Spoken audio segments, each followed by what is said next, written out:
Kwanza hizi ndude tupige story nzuri. Je. Karibu sana Mjengoni. Asante sana. Kwa mara ya kwanza tangu ujiunge na WCB au vipi? Kabisa. Mwanangu hivi ilikuwa kuaje ile siku ya kwanza kabisa unaambiwa leo tunaondoka wote tunaenda kujiunga na WCB. Kwa mara ya kwanza kabisa enzi zile upo kwenye Moto Band. Paka kipindi ambacho nachukuliwa kwenda WCB nilikuwa tayari kulikuwa tayari hakuna tena ya Moto Band. Kwa mimi nilita likuchomoa kumbe ilikuwa tayari shako. Tulikuwa tayari ya Moto Band. Haijakufa kila mtu alichukua tu maamuzi ya kufanya. Okay, ilikuwa kwaje mpaka ukapata connection pale WCB? Connection mimi mwenyewe karibu na baadhi ya wasanii wa WCB. CEO mwenye Diamond mimi ni rafiki yangu. Mara kwa mara zamani tulikuwa tunawasiliana. Mara kwa mara tulikuwa tunapata nafasi ya kukutana na nishauri kama mdogo wake. Fanya hichi. Ni mtu wa namna hiyo. Alikadhalika pale kulikuwa na Rich Mavoko, Rayvan mimi ni mwanangu sana. Unajua Rayvan nimeishi naye mimi chumba kimoja. Nilikuwa sijui mchango wapi. Zaidi ya miezi 8. Wangu ghetto kutemeke nilikuwa nakaa. Okay. Zaidi ya miezi 8 tunakaa pamoja, tunakula pamoja, tunalala pamoja kabla hajakuja WCB. Kwa hiyo ilikuwa ni rahisi sana mimi kuna pale. Yeye ndo mtu mmoja ambaye alichangia kwa kiasi kikubwa mimi kuwa WCB. Ni kwamba walikutafuta wao, wewe ndio uliwatafuta, kaambia bwana fanyeni mpango na mimi nivute nikae kwenye kundi. Hadi sasa hivi nashindwa kuiweka niwekeje kwa sababu mimi nilipigiwa simu alinifuata, nakumbuka kipindi Ray ananipeleka kule tukaonana na Nasibu. Alikuwa na mambo mengi. Kwa na mimi nikajitia mute mambo yangu kwa nao keo. Nakumbuka kuna siku alinifuata Mavoko. Mavoko alikuja akanambia mdogo wangu inabidi tukafanya collab. Nakumbuka Mavoko ndo alikuja kunifuata. Ray alikuwa yupo kwenye show Mbeya sikosei. Sijui alikuwa Mbeya, sijui alikuwa America. Bwana inabidi tukafanya collab. Nikashtuka kwa sababu Rich Mavoko na mimi wapi na wapi makolabo jamani. Hapo sasa mwenyewe unajiona uko chini akati wenyewe anakuona uko juu. Kabidi nimpigie mkubwa nikamwambia mkulu kumwao. Bwana Mavoko kanicheki ananiambia tukafanye collab. Akaniambia hamna noma huyo kafanya naye mwana. Mavoko ndo akanichukua akanipeleka hapa kwa ofisini pale WCB. Lakini kipindi tupo kwenye gari ndo akaanza kunipa ndogo. Akaniambia bwana mimi sitakufuata bwana kwa ajili ya collab wala nini. Inabidi twende huko tukazungumze kuhusiana na masuala lako kwa WCB. Sababu nilikuwa naambiwa niende pale mimi nikanaogopa kwenda. Nilikuwa naambiwa njoo ofisini. Mimi swala la kutoka nyumbani kwenda pale ofisini kwa sababu pale watu wengi naona ni shy kwanza. Yaani nilikuwa naanza mambo naona si naenda kujicholesha. Kwa mboso ni mtu fulani hivi mwenye aibu nini? Sana. Mimi na aibu sana. Lakini nataka kufahamu wewe ile ulipoambiwa wanakuhitaji WCB ulihisi ni kitu gani kwako special sana mpaka majamaa wanakulialia mingo ili uweze kujiunga kwao? Ulidhani yani umewagusa wapi mpaka wakaamua kuite? Sijajua huenda wao wananijua vizuri zaidi uwezo wangu kuliko mimi ninavyojifahamu. Alikadhalika pengine uzuri wa lifestyle niliokuwa nimejiwekea. Mimi nilikuwa mcheshi, mtu wa watu, washikaji, wasanii wenzangu. Mimi niko nao sawa sana. Inaweza pia hiyo kama imechangia kwa kiasi kikubwa. Usishangae na je leo umekuja kuitambulisha ngoma yako mpya watakubali ile unaweza ukajiuliza kwa nini nauliza sana maswali ya WCB na si ngoma yako. Unajua ndio mara ya kwanza unakuja kwenye Papaso tangu jiunge na WCB.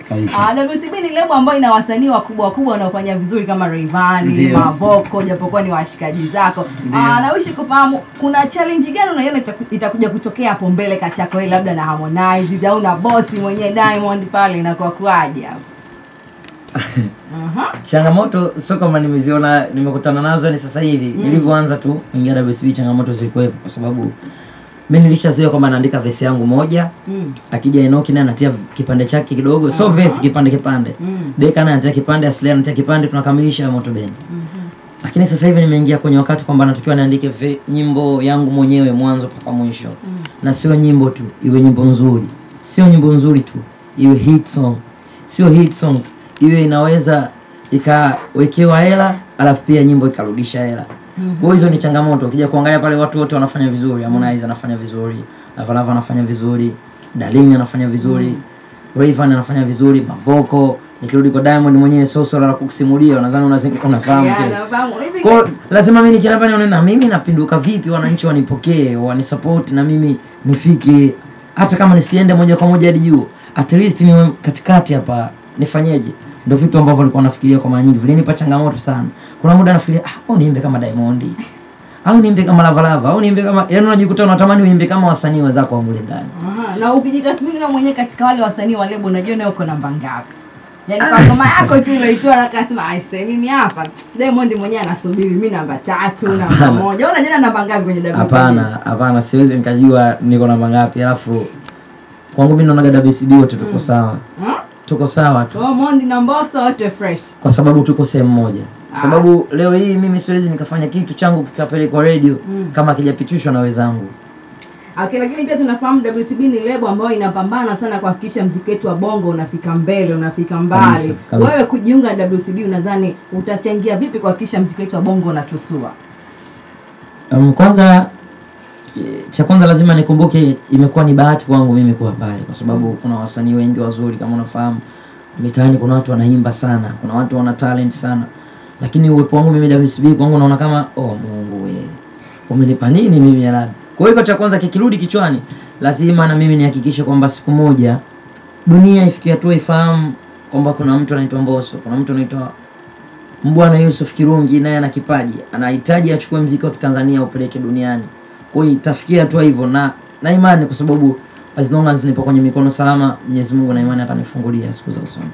Okay, awali pale umeniambia kwamba kipindi unaitwa WCB ya Moto Band ilikuwa tayari ina heng yani. Nataka kufahamu mpaka WCB wameamua kutambulisha rasmi nimechukua muda gani? Tumeona mtu kama Lava Lava likabenchi miaka 2. Wewe likabenchi kwa muda gani? Mimi kusajiliwa WCB cha kwanza mimi mwenyewe nilikuwa nazingua kuna muda. Nilikuwa nikiambiwa kutambulishwa, likifika muda wa kutambulishwa naogopa sana mimi hapa sasa hivi jamani msinitambulishe bwana. Unaogopa nini? Nilikuwa katikati hapa kuna mambo yanaingiliana sana, mambo mengi, kuna hichi na hichi. Basi anaweza kamerudi tu CEO wetu bwana Diamond akaniambia Mbosso vipi? Tuondoke Jumatatu hii. Bwana hapana ni mbona tuache tu.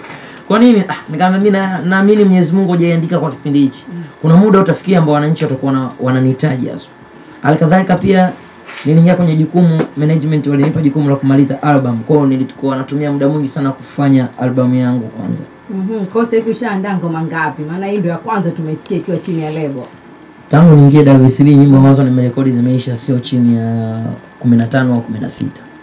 Kwa hiyo nyingine ya pili inatoka lini? Maana hiyo 15 16 sio za kitoto hizo. 10 nafikiri ndio tunaweza tukaziweka kwenye album. Au hata wakisema tuweke zote 15 mimi natia, hata wakisema niongeze 20. Nitakandaliza tu. Njaa tu dada yangu. Okay, tusikilize ya pili lini chini ya lebo hii hapa WCB. Siwezi nikasema ya pili itatoka lini ila nafikiri hiyo ni kazi ya management. Natamani bwana Makame ungekuja kulijibu. Kaja na meneja wake bwana baadaye atatuambia au vipi Makame. Namuona yuko anaperuzi sema sasa kaise. Nikibaki hapo kabla ya kwenda kwenye ngoma bwana, WCB ni lebo ambayo watu wanasema kwamba inaendesha muziki wake kwa kiki. Wewe hilo unalizungumziaje? Kwanza kama ulipata bahati ya kuwa mmoja kati ya watu waliokuja siku ya utambulisho wangu. Kuna kitu kimoja nilikizungumza pale mbele za watu. Nilisema kwamba watu wengi wanasema WCB wanabebwa sio kwa sababu ya video. WCB wanabebwa kwa sababu ya promo kubwa. WCB wanabebwa kwa sababu labda sijui kiki. Mimi nilijaribu kuelezea kwamba kuna kitu wamejiwekea imani wananchi kwamba msanii wote kwa WCB kwamba wanamfikiria hivyo, lakini hakuna. Sio kwamba wasanii wa WCB wako hivyo, ila watu wa nje wanatengeneza kuwa hivyo. Si kweli kwamba mnabebwa au mnaendesha muziki kwa kiki. Hakuna. Kiki zinaifuata WCB dada. Hilo lazima ufahamu. Kiki ndio zinafuata pale. Mimi unajua nilikuwa mmoja wa watu ambao watazamaji wa WCB. Nikisema hivyo nilikuwa nje ya mchezo, kipindi niko ya moto. Kwa hiyo nilikuwa naona matukio ya WCB. Kuna muda unaona kabisa wanafanya kitu ambacho kiko sahihi lakini kinapinduliwa. Kinakuwa kushoto. Unajua swala linatoka kulia linapelekwa kushoto. Ndio vitu kama hivyo. Nikibaki hapo kwenye kiki kuna kipindi tulisikia kwamba una date na Queen Darling dada yake Diamond Ndio nataka nifahamu ni kweli au watu tu tulijua. Ndio wanaosema kwamba WCB kitu ambacho nimejifunza kwa haraka sio kwamba watu wanavyoiweka tofauti kwamba eti wanategemea kiki. Kiki ndio zinafuata WCB. Kwa hiyo na Queen Darling ni mtu na mshikaji wake, mtu na dada yake. Natamani ujue mimi na Dadalini tunachukuliana vipi. Dadalini. Bwana msikilizaji wa Papasa umesikia? Kwa sababu mama kuunganisha dati niko hapa labda ulikuwa unahisi Mbosso anatoka na Queen Darling anasema Dadalini. Dadalini tunaheshimiana kupita kiasi. Ila ni mdogo wake ambaye kanizoea kwa sababu ninapoishi mimi na napokaa yeye sio mbali. Mimi baada ya kuingia WCB walinyamisha kutoka Tabata na kunipeleka Sinza ili nikae karibu na office. Okay. Kwa hiyo ninapokaa mimi na ninapokaa Queen Darling sio mbali. Mara nyingi akiwa anaenda ofisini lazima nipitie. Mdogo wangu umeamka? na kupitia hapo umeamka upo mwenyewe, ana maswali yake na ndio vitu kama hivyo. Lakini wengine wakanaipindua tofauti baada ya kutoa tunapiga picha South Africa ile tuko pamoja. Mimi Darlene ni dada yangu, alafu ni msiri wangu, naweza nikasema anajua vitu vyangu vingi, majanga yangu mengi sana anayafahamu.